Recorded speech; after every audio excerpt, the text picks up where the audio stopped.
कर्नाटक की जीत के बाद उनमें अच्छा खासा उत्साह है, क्योंकि उनको लगता है कि वहां पर जिस तरह से उन्होंने बासवराज बोम्मई को भ्रष्टाचार के मुद्दे पर घेरा था, वैसे ही शिवराज सिंह चौहान पर यहाँ पर वो मोडस ऑपरेंडी अपना रहे हैं कि उनको उसी तरीके से आपको घेरना है। लेकिन उनके एक आरोप के बाद आपने एफआईआर भी दर्ज कराई। आपने दावा किया कि फेक लेटर से गलत खबर फैलाई जा रही थी। उसकी डिटेल्स क्या है? क्या आपकी पुलिस जांच कर रही है? क्या हो रहा है? डिटेल्स केवल ये है कि कोई डिटेल ही नहीं है उसकी, वो आदमी का आता ही पता नहीं है, कहीं ना घर है ना बाहर है, पूरा ढूंढ के देख लिया। लेकिन मैं इसको इसलिए नॉन सीरियस मानता हूं कि इस तरह की झूठी बातों पर जनता भरोसा करती नहीं है, कोई ध्यान ही नहीं देता। प्रियंका वाड्रा पे इतने सारे केस क्यों कर दिए आप लोगों ने? अब किसी ने आहत होकर अगर थाने चला गया होगा, कुछ एक बात ही तो बोली थी, आरोप लगाया था, चुनाव का समय है तो आरोप लगा दिया प्रियंका वाड्रा। इसलिए लगाते रहे आरोप, परवाह नहीं। परवाह नहीं, आप डराने का काम कर रहे हैं अपने विरोधियों को। वो तो कहते हैं कि देखो खाली ईडी सीबीआई हर जगह लगा दिया जाता है हमारे खिलाफ। बस प्रधानमंत्री जी ने कहा है कि ना खाऊंगा ना खाने दूंगा। ये एजेंसी उनके पीछे लगती है जो गड़बड़ करते हैं। बरसों से जो देश को खा रहे थे, देश की जनता को खा रहे थे, भ्रष्टाचार के सारे रिकॉर्ड तोड़ रहे थे, परिवारवाद की राजनीति कर रहे थे। जब उनने गड़बड़ की, उस गड़बड़ पर कार्रवाइयां शुरू हुई तो फिर ईडी की बात करने लगे, दुरुपयोग की बात करने लगे।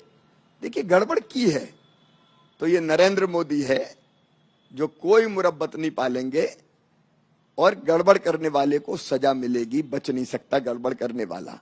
अब इसमें ईडी की बात कोई कहने लगे, ये तो बेकार सी बात है।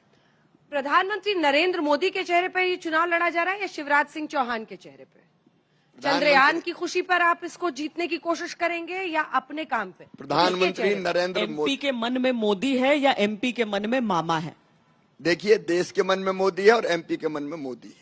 मोदी जी है, उनका कोई मुकाबला नहीं है दुनिया में। मोदी जी केवल भारत के नहीं, दुनिया के नेता है और भारत के लिए भगवान का वरदान है नरेंद्र मोदी जी। असेट है हमारे लिए नरेंद्र मोदी जी। गर्व होता है कि ऐसा नेतृत्व हमको मिला है जो देश को इतनी ऊंचाइयों तक ले जा रहा है। पर राज्य के चुनाव में उनको सीएम मिलेगा ना, पीएम थोड़ी मिलेगा। राज्य के चुनाव वो सीएम चुनेंगे, उसकी चिंता आप क्यों करते? हाँ, पीएम के काम पे सीएम का फैसला कैसे होगा? देखिए, जो काम होता है उस काम को जनता के बीच में, डबल इंजन की सरकार काम कर रही है, केंद्र सरकार और राज्य सरकार। तो जो काम है वो काम गिनाए भी जाएंगे, दिखाए भी जाएंगे। और जब सरकार भारतीय जनता पार्टी की दोनों जगह होती है तो कितनी तेजी से विकास होता है, ये बिल्कुल साफ अलग दिखाई देता है। 2014 तक यहाँ कांग्रेस की सरकार दिल्ली में थी या हमारी थी, कई कामों में बाधा पैदा की जाती थी। अब मैं 2019 की उदाहरण दूं, कमलनाथ जी को जवाब देना चाहिए। जल जीवन मिशन प्रधानमंत्री नरेंद्र मोदी जी ने लॉन्च किया। जल जीवन मिशन लॉन्च करने के बाद स्टेट का शेयर नहीं दिया कमलनाथ जी ने, तो जल जीवन मिशन शुरू ही नहीं हुआ। प्रधानमंत्री नरेंद्र मोदी जी ने पीएम आवास के मकान गरीबों के लिए भेजे, कमलनाथ जी ने मकान वापस कर दिए। नरेंद्र मोदी जी ने प्रधानमंत्री किसान सम्मान निधि प्रारंभ की, तो किसान सम्मान निधि में किसानों के नाम ही कमलनाथ जी ने लाखों किसानों के नाम नहीं भेजे। लेकिन जब हमारी सरकार आई तो हमने जल जीवन मिशन भी शुरू किया, हमने प्रधानमंत्री आवास भी तेजी से बनाए, क्योंकि एग्जीक्यूट तो यहाँ करना है। सर, कांग्रेस ने तो यहाँ तक आक्षेप आप पर आरोप लगाया कि अगर गूगल पर कभी आप टाइप करिए स्कैम या फिर घोटाला तो शिवराज जी की फोटो ये उनकी कुंठा बोल रही है। आप इसको मानते हैं कि गूगल पर सर्च करने पे फोटो ये उन्होंने कहा, इसीलिए मैंने यहाँ कोट किया है। दिन और रात सपने में भी उनको केवल शिवराज दिखाई देता है मध्य प्रदेश में। ये 1.5 हड्डी का 18 साल से बना बैठा है, ये कैसे जाए? तो चारों तरफ से कहीं कुछ हो जाए तो शिवराज जी का काम बोलता है, आपका नाम बोलता है। कई बार वो सपने में भी शिवराज चिल्लाते रहते हैं, आप पूछ लेना उनसे। मामा के अलावा दूसरा नहीं सर, आपका काम बोलता है, आपका नाम बोलता है? केवल काम के कारण। तभी आप 18 साल तक टिके रहे मध्य प्रदेश में, या फिर आपका कोई विकल्प ही नहीं है बीजेपी के पास? देखिए, काम, केवल काम के आधार पर भारतीय जनता पार्टी की साख है, हमारी साख है। और जब वो काम में मुकाबला नहीं कर पाते तो 24 घंटे केवल गाली दो, गाली के अलावा कुछ करते ही नहीं है। मामा ही दिखाई देता है, सपने में भी कई बार उठ उठ के चिल्लाते हैं, सर शिवराज कोई हटाओ। सेकंड इन लीग भी तो होना चाहिए ना, कभी तो युवाओं को भी तरजीह देनी चाहिए, कभी कुछ नए चेहरे भी आने चाहिए। 18 साल हो गए सर तो आपको, हम और ये भी- एंटी इनकम्बेंसी भी इस साल आप पर हावी हो सकती है। अभी तो हम बूढ़े नहीं है, 64 साल की उम्र ही तो है। शिवराज जी ये बताइए कि 18-20 साल का शासन जब हो जाता है तो हर उपलब्धि भी आपकी है, नाकामी भी आपकी है, यानी कि आपको सब कुछ कर भी लेना चाहिए था, या आपको लगता है कि कुछ ऐसी चीजें हैं जिसके लिए आप मांग रहे हैं लोगों से वोट कि हम मुझे एक बार फिर यहां पर बिठाओ, मैं ये काम और करना चाहता हूं? देखो किया बहुत है, अगर वो गिनाऊंगा तो मैं दो घंटे इसके आगे ही बता दीजिए। सीधे गिना सकता हूं, लेकिन अब उसके आगे बढ़ना है। जैसे पहले टर्म में हमारी प्राथमिकता थी बिजली पानी सड़क था ही नहीं, यहाँ कुछ बुनियादी सुविधाएं नहीं थी, हमने वो किया। इसके बाद हमने एग्रीकल्चर पर, कृषि पर जोर दिया।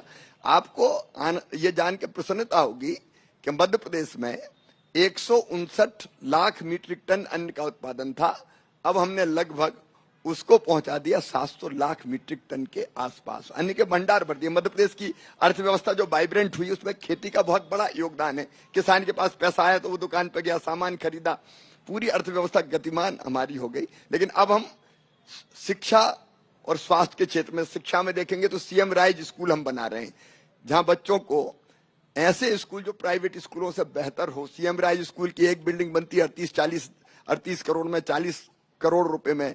वहां लैब, वहां लाइब्रेरी, वहां स्मार्ट क्लास, वहां प्लेग्राउंड, बच्चों को बस से लेने जाना, बस से लेने आना, हम उस पर हम ध्यान दे रहे हैं। ग्लोबल स्किल पार्क हमारे यहाँ बन रहा है। अगर आप देखेंगे तो सिंगापुर के सहयोग से हम बना रहे हैं, जहाँ स्किल्ड मैन पावर हम तैयार करने का काम करेंगे। अब अलग अलग Narmada expressway, Atal expressway, बिंद expressway, Bundelkhand expressway, ये एक्सप्रेस वे बन रहे हैं। इंडस्ट्रियल कॉरिडोर हमारे बन रहे हैं। मेट्रो के कोच का आज ही मैंने